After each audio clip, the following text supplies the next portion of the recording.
Félix Tshisekedi entame ce samedi son 4e jour en République de Chine. Après avoir rencontré son homologue Xi Jinping, le chef de l'État va échanger à Shanghai avec les différents patrons et ténors de l'économie de ce pays partenaire.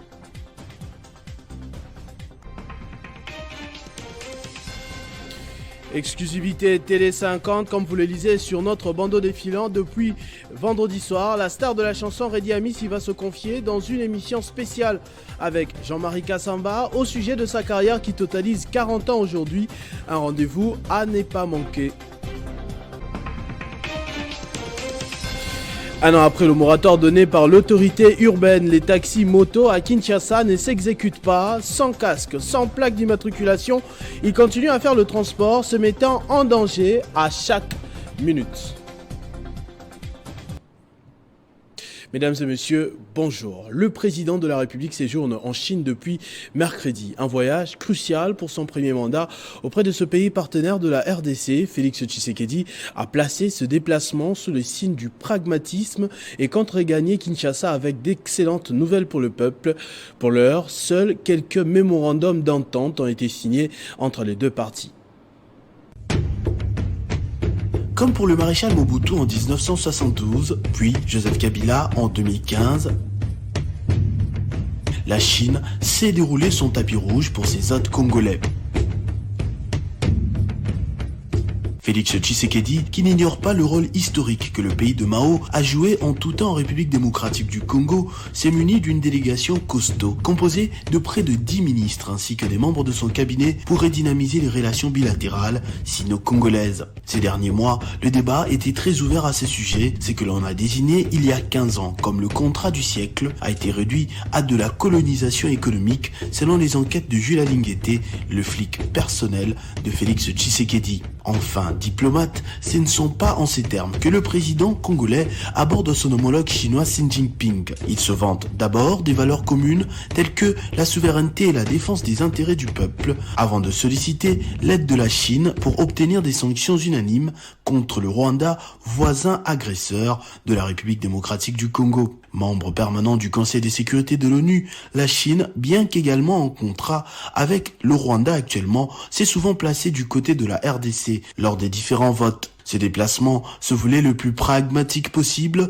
mais pour le moment, les deux présidents se sont penchés uniquement sur des mémorandums d'entente, c'est-à-dire des engagements dénués de valeur juridique contraignante, en attendant que les deux parties récapitulent leurs points de convergence lors des négociations. Ils concernent entre autres les secteurs de l'investissement et l'exploitation écologique des ressources naturelles, des échanges et la coopération en matière d'information, de développement de l'économie numérique, ainsi que la promotion du développement d'une croissance verte. Les deux chaînes nationales, la RTNC et la CGTN, se sont mis d'accord pour partager leur expérience afin de contribuer au renforcement des capacités. Selon une dépêche de la cellule de communication de la présidence de la République, c'est ce samedi que Félix Tshisekedi se rendra à Shanghai pour des rencontres à caractère économique dans cette deuxième ville chinoise.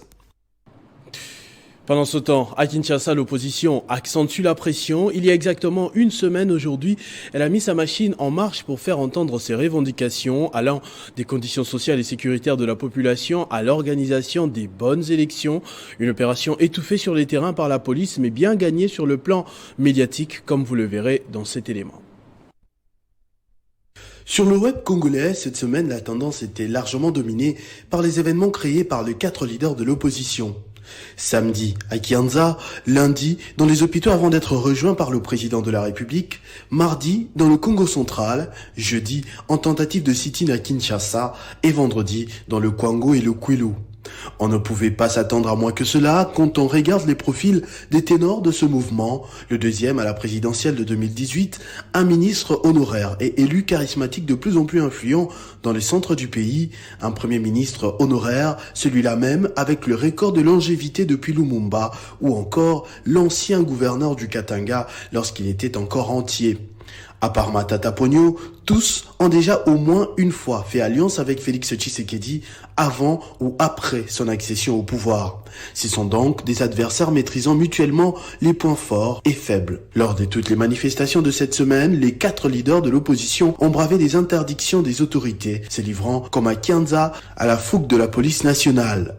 Heureusement, pas des morts, mais déjà des blessés, des arrestations et des condamnations, dont des élus et journalistes, de quoi nourrir les médias et faire parler le plus longtemps possible ce phénomène. Bien qu'évoquant la détérioration des situations sécuritaires et sociales de la population, qui ne sont pas une nouveauté, dans leurs revendications, les 4 leaders ne veulent surtout pas aller aux élections avec la configuration actuelle, que ce soit au niveau de la CENI ou de la Cour constitutionnelle, où seraient placés des proches du président de la République. Alors qu'ils sont pointés du doigt pour une faible mobilisation de la population, c'est bien eux qui sont évoqués par tous en ce moment. Du président de la République en déplacement jusqu'au plus petit peuple, conscient du malaise social de plus en plus palpable. La dernière sortie médiatique en date est celle du secrétaire général du parti au pouvoir, UDPS. À peine descendu de son avion, Augustin Kabouya s'est invité au débat avec des propos à la limite du tribalisme. Félix Tshisekedi n'est pas combattu parce qu'il gère mal le Congo, c'est parce qu'il est Monuba. Il est combattu seulement à cause de ses origines. Le gouvernement de la République a adopté le projet de loi portant répartition des sièges par circonscription électorale pour les élections législatives, provinciales, municipales et locales, ce, à la suite de sa présentation par le vice-premier ministre, ministre de l'Intérieur, Sécurité et Affaires coutumières, Peter Kazadi, au cours de la réunion du Conseil des ministres tenue spécialement jeudi à l'immeuble du gouvernement à Kinshasa. Examen et adoption de 5 projets de textes. Projet de loi portant répartition des sièges par circonscription électorale pour les élections législatives, provinciales, municipales et locales. Le vice-ministre de l'Intérieur, Sécurité et Affaires coutumières, à l'absence de son titulaire en mission, a présenté le projet de loi portant répartition des sièges par circonscription électorale pour les élections législatives, provinciales, municipales et locales. Élaboré par la Commission électorale nationale indépendante, ce projet de loi répartit les sièges à la lumière des résultats de la révision du fichier électoral dans l'identification et l'enrôlement préalable des électeurs se sont déroulés dans 3 aires opérationnelles. En ce qui concerne les territoires situés dans les aires opérationnelles frappés par l'insécurité consécutive à la violence armée, faute d'avoir procédé à l'identification et l'enrôlement des électeurs dans ces parties du territoire national, la CENI a reconduit les sièges tels que fixés dans la loi numéro 18/05 du 8 mai 2018 relative à la même matière. Après débat et délibération, ce projet de loi a été adopté. Il s'est ouvert à Kinshasa un atelier sur la situation sécuritaire en Ituri sous l'égide du ministre d'État en charge de l'intégration régionale Moussa Niamwisi. Ces travaux qui réunissent les communautés ituriennes visent à réfléchir sur les pistes de solutions favorables au retour de la paix dans cette province. Le ministre d'État et ministre de l'intégration régionale Moussa Niamwisi a réitéré devant les représentants des communautés ituriennes son engagement de travailler dur pour la pacification de la partie orientale de la République démocratique du Congo, longtemps secouée par les affres de la guerre. Cet engagement a été pris lors du lancement d'un atelier sur la situation sécuritaire ouvert ce vendredi à Kinshasa. Le ministre d'État estime que ce cadre d'échange va permettre aux différentes communautés de l'Ituri de discuter sur les causes profondes et lointaines qui expliquent la persistance et la recrudescence des groupes armés qui nourrissent l'insécurité dans cette province. S'exprimant lors de cette ouverture, le président de la communauté iturienne est revenu sur les 4 faits d'actualité, parmi lesquels l'état de siège, dont il juge le bilan mitigé, la problématique autour de l'élection du nouveau gouverneur de l'Ituri, la nécessité de la tenue d'un dialogue intra-communautaire avant celui intercommunautaire. On ne peut avoir de bonnes élections que lorsque le climat est serein, lorsque le climat est apaisé. Donc il va falloir vraiment que nous, les communautés, le gouvernement et tous les notables de l'Est du pays, nous puissions nous impliquer pour que les élections qui pointent à l'horizon puissent se dérouler normalement. Donc on est venu vraiment lui remettre ce mémo, faire en sorte qu'il puisse s'impliquer avec d'autres pour que la paix revienne à l'Est, non seulement chez nous, mais également au Nord Kivu, puisque finalement les problèmes dans les 2 provinces sont plus ou moins transversaux. il faut les résoudre les deux en même temps. Le ministre d'État en charge de l'intégration régionale pense qu'il est visiblement difficile de prétendre à une intégration régionale sans favoriser au préalable un climat de paix entre les différentes communautés vivant le long des frontières. Le débordement des eaux du lit du fleuve Congo frappe sévèrement le territoire de Malemba Nkulu. Après Bukama et Kikonja, la gouverneure du Olomami, Isabelle Kalenga, y a dépêché une délégation pour apporter en urgence une aide en médicaments pour prévenir les maladies hydriques. Après l'étape de Bukama et Kinkonja, Isabelle Kalenga Mushimbi, gouverneure de la province du Olomami, a trouvé la situation d'inondation aussi urgente à Malemba Nkulu. La délégation composée du commissaire aux affaires humanitaires, celui des infrastructures et Bienvenue Yumba, député provincial, dans leur bagage, Isabelle Kalenga a sélectionné plusieurs intrants pour prévenir les maladies hydriques.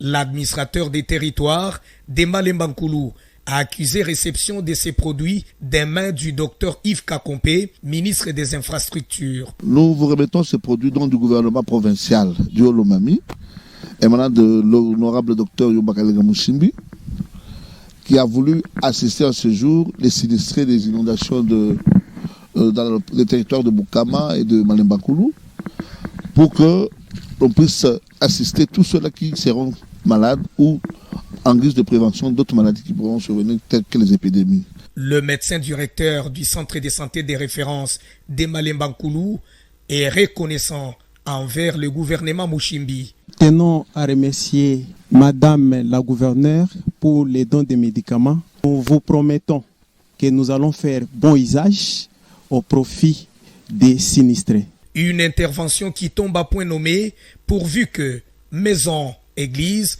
et plusieurs autres infrastructures d'habitation et d'autres sont dans l'eau. Le choléra, la fièvre typhoïde et plusieurs autres maladies qui frappent les petits-enfants sont déjà en action à Malemba Nkulu. Les hauts conseillers du Conseil supérieur de l'audiovisuel et de la communication réunis en plénière ce vendredi ont réévalué les mesures conservatoires prises en date du 22 mai dernier à l'endroit de la chaîne de télévision CML13 TV, l'animateur de l'édition spéciale Libre Débat ainsi que les invités. Le point avec Oscar Kabamba, rapporteur du CESAC. On a arrêté les décisions suivantes. La chaîne CML13 TV est donc suspendue, comme je disais, préventivement à 30 jours, donc 30 jours au lieu de 45.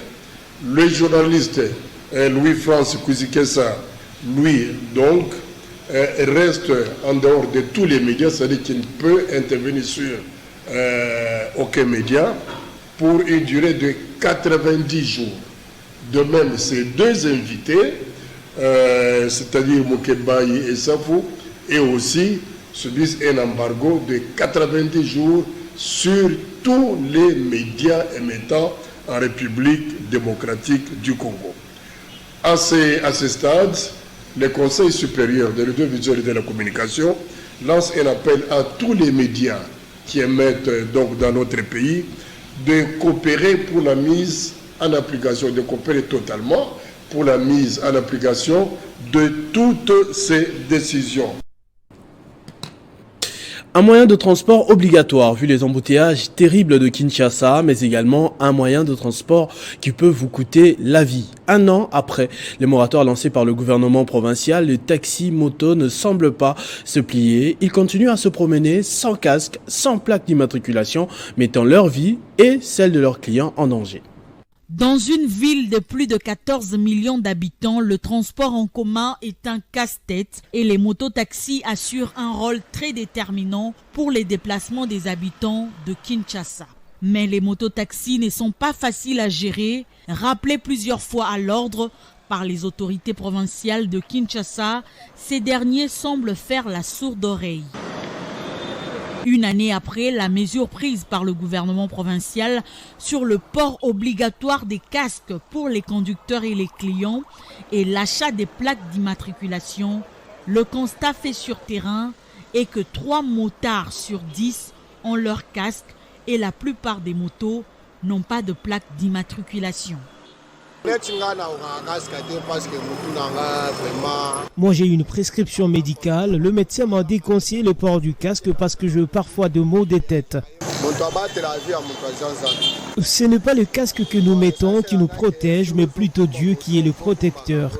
Un autre motard avec casque revient sur l'importance de la décision prise par l'hôtel de ville.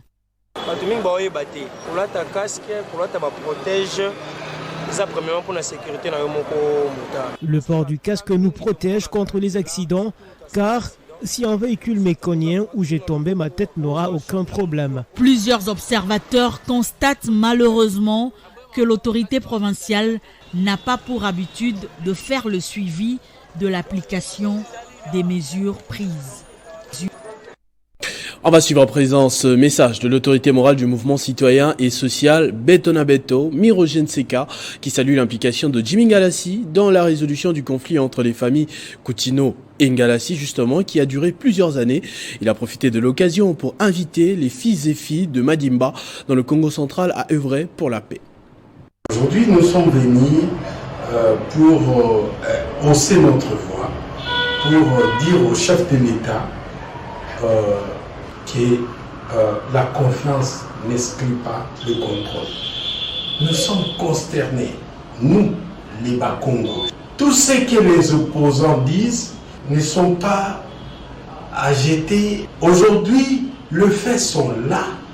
Comment pouvez-vous imaginer le Congo central puisse perdre les sièges au niveau de l'Assemblée provinciale avec cette tricherie légendaire de Kalimba de 2018? Nous avons eu 4 députés provinciaux à Madimba et puis 37 députés au Congo central, avec moins d'enrôlés.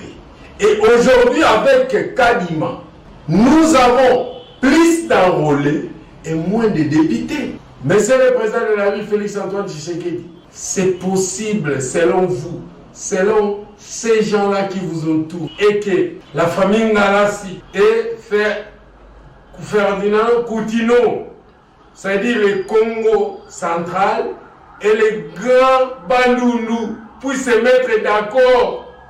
Est-ce que vous trouvez ça? Ça sort de nulle part? Est-ce que vous trouvez ça? Mais Monsieur le Président de la République, Félix-Antoine Tshisekedi, vous avez tout entre vos mains. Vous avez la famille Ngalassi. Est-ce que oui, le conflit c'est entre nous, Ngalayo, pas Congolais, Angalo Bayanki. Est-ce que le conflit à Ngalassi na Coutinho, oui, Bayanki, Bakota Nakati, oui, Congo central na Bandundu, ezala divisé. Lelo, au Soudan, on a ma politicien. Un grand merci à Jimmy Ngalassi. Je ne sais pas quoi dire. Je sais que n'habitez l'euro et Goleka ou Goleka. Parce que tout le monde ici, on perd quand je cite Jimmy Ngalassi à l'Arabie Saoudite. Tout le monde dans ma chaîne Nyonso, Nazosa, Nyonso, Bazolo, Balongola, Jimmy. Mais c'est toi que je suis responsable. Tu es de la nouvelle génération. Yo, Jimmy Ngalassi. Tu es de la nouvelle génération. Émission événement à ne pas rater sur Télé 50 ce dimanche. L'artiste Redi Amissi va se confier à Jean-Marie Kassamba dans un plateau spécial sur ses 40 ans de carrière. Comprenez ce que sera cette émission dans ce spot diffusé sur nos antennes. 40 ans de carrière, c'est toute une histoire et des défis relevés. Tout savoir sur le parcours et la vie de l'artiste musicien Redi Amissi, dit Baï Locanto, c'est dans un entretien exclusif avec Jean-Marie Kassamba ce dimanche 28 mai. Perspective d'avenir, lecture de l'artiste sur la vie de la culture congolaise. La star va se livrer à cœur ouvert dans JMK Rencontre. Ne manquez pas. Après les succès du stade de Martyrs à Kinshasa, l'artiste Fally Ipupa va se produire au stade Massamba Débat à Brazzaville. 33 000 places à pourvoir. Un spectacle très applaudi par les Congolais il y a encore quelques heures dans un festival de voitures, un carnaval on va dire, dans les rues de Brazzaville. Hier vendredi, Fally Ipupa a rendu public un clip vidéo de son dernier album, le titre Mal accompagné, un extrait avant de se quitter.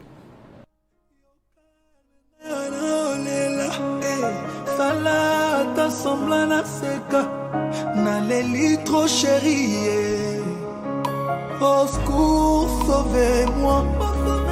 Bolimwe bominga, à quoi sert d'aimer quelqu'un qui ne t'aime pas? Malgré tous mes efforts, ça ne marche toujours pas. Nada monte mama betantoyo. Kebanaye, ma chérie, sale attention, nenya salina kota la beyo. Bimana je, bimana amour n'est a toxique. Abengananga, abimi sangana ndako sans penser. Nabana, naye, mao, ali ngati asili sangaba bote. Voilà, ce journal est terminé. Je vous en rappelle tout de suite les principaux titres. Félix Tshisekedi entame ce samedi son 4e jour en République démocratique, en République de Chine populaire.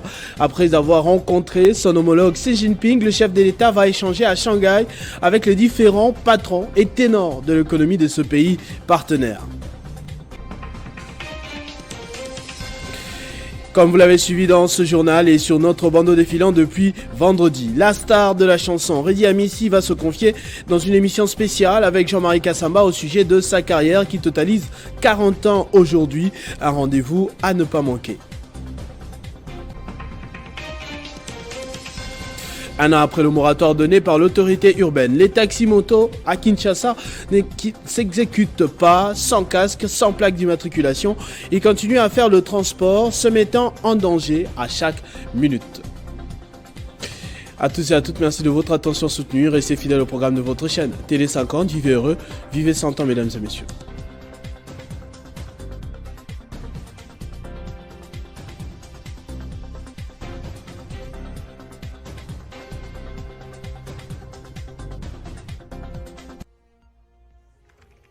L'actualité reste incontinue.